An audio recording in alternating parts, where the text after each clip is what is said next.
Alhamdulillah, settle kita punya larian Cooper Test 2.4 untuk bulan ni. So, sekarang kita just layan easy run untuk balik.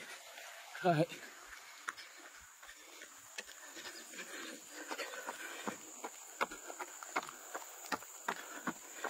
Layan relax-relax kat settle dah 2.4. Nak keluar apa lagi yang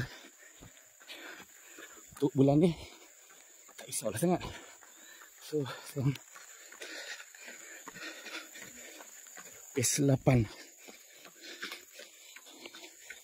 Jauh.